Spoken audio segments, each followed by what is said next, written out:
Okay, let's get started. Just to briefly introduce our program. Okay, so the Lemelson-MIT Program is a sponsored program within the School of Engineering at MIT. So we offer multiple programs that celebrate inventions and also inspire youth.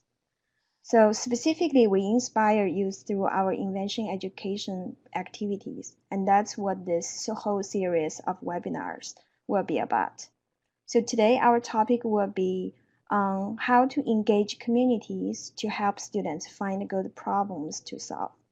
After all, that's what the whole invention is about, so that students can devise useful and unique solutions to solve real-world problems. Okay. So especially for today, I was very lucky to have Doug join us so that he can share his experience of engaging his communities to create invention opportunities for his students. So Doug is a high school robotics and engineering teacher and also an inventor. So in 2013, at that time, Doug led the Natick High School invent team, and they invented a remotely operated vehicle that can help search and rescue teams find potential survivors when someone falls into an icy lake in the wintertime. So their invention was issued a patent in 2016. So, Doug, welcome. And so, why did your team choose this problem? The team chose the problem because they were actually sought after by the fire department in Natick, Massachusetts. Uh, we had done some underwater robotics projects in the past, and one of the fire department dive team members had reached out, and he was curious to see if the students wanted to work with the dive team to do a project. When we met with him initially, there really wasn't any great idea of what to do. So the project actually went stagnant for a year. And then we revived it when we became interested in the Lemelson-MIT program. And the students ended up selecting the actual problem from conversations that they had with the dive team. In these photos that you see, the students met in the summertime. They met with members of the fire department, and what they did was they broke it down to 3 possible problems. And one of the hardest things of invention is to actually identify a viable problem. And in this case, they had a couple of problems that were okay, and then they kept coming back to one that was continually mentioned by the fire department, which was the fact that calls would come in from uh, basically people walking by a body of water. They'd see a hole in the ice. They'd immediately call 911. Fire department would show up. They'd suit up in cold weather gear. They'd dive in, and there'd be nothing there. And the real harm or danger became the threat to the fire department diving team. And they were very apprehensive about this activity. They were very nervous about it, and they wanted to eliminate it. And so the students decided to leverage technology to do so. Um, and the journey of selecting that problem was, again, through multiple conversations, and then the students doing a lot of research into which problems actually really existed in the world and would have a widespread effect by coming up with a solution. And ultimately, the students voted on which one they thought was the best. Wow, so students did a lot of research on this. A lot of Yeah, research. Yep. yeah. As Doug mentioned that, it's very important to allow students to select the problem they wanted to work on. So this is very important to ensure that students will be always interested and be motivated to work on their problem. Okay, so how can students find the problem? So this would typically start with communicating with the community. So Doug, can you share how your students did this? I know they visited the Army lab, they visited the search and rescue department in Natick. Can you talk more Yes. about that? Yeah, I mean, again, the first step was that the fire department member was visiting our school and had contacted, me about potentially doing a project together at some point. So that was kind of in the back of my mind. So that kind of got that going. But then our work with the Army Lab and other mentors, it was pretty amazing because once the students expressed interest by reaching out to these people by email or phone calls, these groups in our community were more than willing to help out, and it just kind of spread very, very fluidly. Our discussions with the fire department led to contacts out in Colorado. We met with a national trainer for ice diving. We ended up meeting with a person from the Massachusetts Fire Safety Academy. So we started getting all these contacts that just kind of spurred off of one contact and another. And before long, we had quite a few. This discussion that you see here with the Army Labs was the showcase. We kind of brought in the final prototype that we had that was going to go to MIT for the Lemelson-MIT showcase.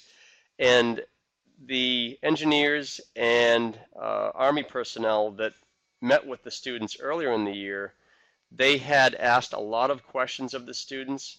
They had gone through some ideation process where they started to help the students develop a thought process where they could kind of brainstorm some solutions.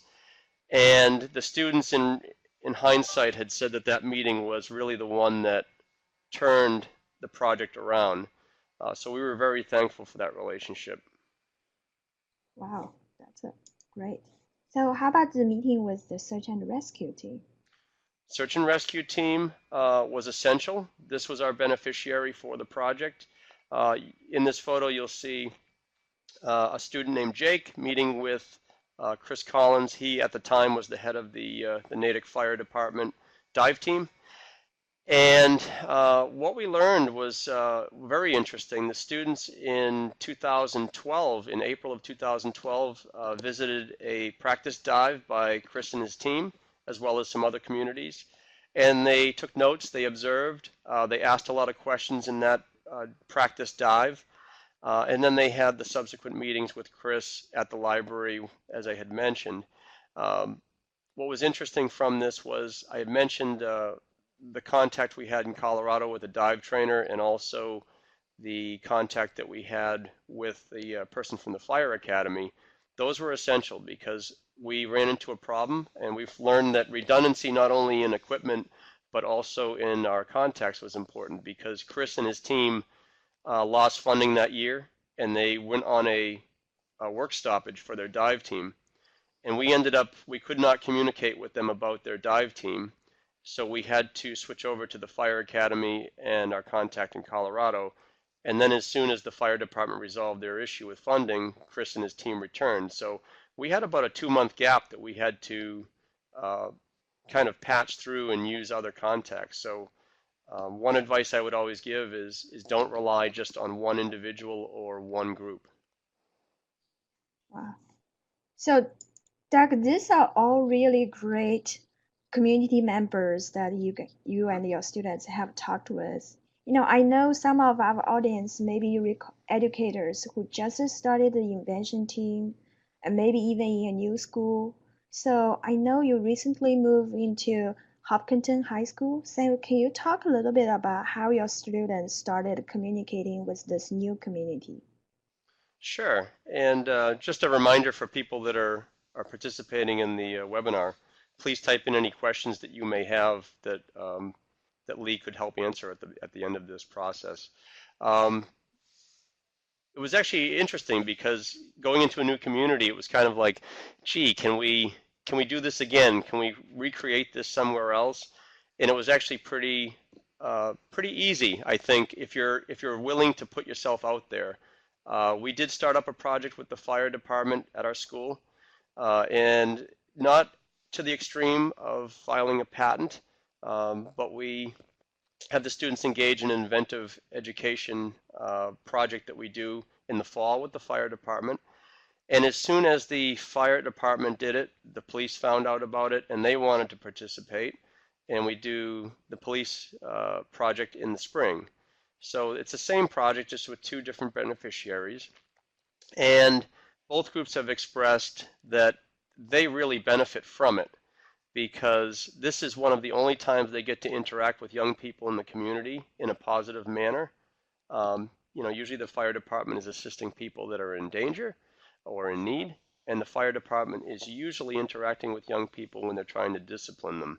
Um, and this all came about from the gentleman on the right. His name is Tom Poyer, that's helping the young person on with the air pack, and he actually posted a note on my door and he walked away. It was a violation for I had some papers hanging on my door, my office door, and he was letting me know that I was breaking fire policy. And as he was walking away, I said, "Hey, I see this." I said, "But now you're going to help me out." I said, "You're going to do something for me." And he kind of looked at me confused, and before he knew it, we're 3 years into the project, and he really enjoys it. So it was just an opportunity to have a discussion with somebody and to kind of open a door. It's amazing. The firefighters and the police officers, they really enjoy working with students and they feel they also learn from them. Yeah. They do, Okay. yeah. Yeah. So other than the all this mentioned about firefighters, officers, are there any other people in your community that are involved in the invention? Yeah, I mean, you know, we had the Army labs and we had a lot of engineers there, but it's also important to remember the people that can help you in different ways. We had one parent that was super in terms of she was involved with trade shows. So when the students wanted to display their work, she was very supportive in that way by providing some materials that we could use and also teaching the kids about how to actually present.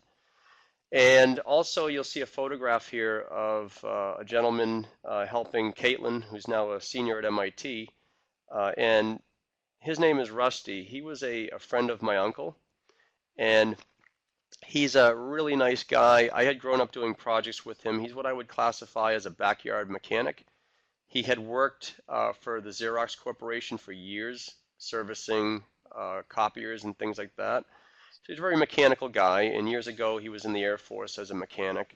And he was the type of person that if he could help, what he would do is the students would describe what they needed to have done, they would design it, and if they needed something welded or cut with special machinery that we didn't have access to or the students we didn't feel were safe with, he was able to assist with that. Again, you'll notice in this picture, the student is doing the work, and it's the student's design, but having somebody with hands-on knowledge of tools was essential. That's amazing. Yeah, he actually helped the students to develop all the technical skills in terms of how Hmm. to use the tools. Yeah, yeah. So, as Doug mentioned, all these kind of local community members are really great resources for students to find the problems and maybe often those community members can also become great helpers in terms of helping students to finish their invention. So here I just wanted to mention a few other examples that students may get inspiration on their invention ideas. For example, in this the picture shows is the Northeastern High School invent team in Florida. So these students read a local news report about the Haiti earthquake in 2011. So they learned about how students in Haiti suffer from lack of safe drinking water or even bathing water. So they decided, okay, how we can potentially help them. So what they did, they invented a bicycle powered emergency water filtration station. So basically this filtration station can help provide enough drinking water and bathing water enough for multiple adults. So they also presented their invention in the White House. And here is another example. Sometimes, students can get inspiration from the inconvenience their family members experience. For example, here in this example, the Artsley High School invent team invented a wheelchair curb conquer. So what happened is one of the team members' sister actually needs to use a wheelchair. and they realize in the city or in the town where they live, there are a lot of streets that doesn't have curb cuts at all. So it's very inconvenient for his sister to try to climb onto a curb. So the group decided, okay, let's do something, try to help. And then they created this curb conquer machine and get a patent in 2009, I believe. Yeah. Okay, so also another thing is that students can often get inspiration from the schools. They just need to look around in their schools. Here is a group of students. What they did is they are from Tustin High School, and this is a very old high school, almost 100 years old. And they look around and they find out that there are just lots of gums left on the walkways and the areas, especially close to the trash cans. And those students also look onto the what's in the market. And they look at find out for those gum removal machines on the market, they are either very expensive and also very inefficient, and often the chemical they use to remove the gums are kind of harmful to the environment. So this all inspires students. They decide, okay, what can we do? They invented this gum removal machine, which aims to basically remove all the gums using environmental friendly chemicals, and also it wouldn't cost as much as those machines on the market.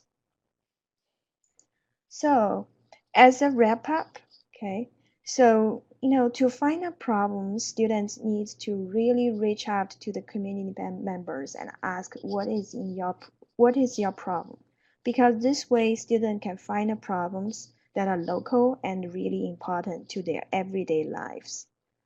And as a teacher, it is very important you think about exactly about what is in your backyard, who can really help students think about this. That's why Doug was talking about reaching out to the fire departments, reaching out to the police stations, and even sometimes the government in your town. Those people are more than often what they are very happy to help students to find out the problem, and also they know the local community really well. That's how they can be really helpful to students.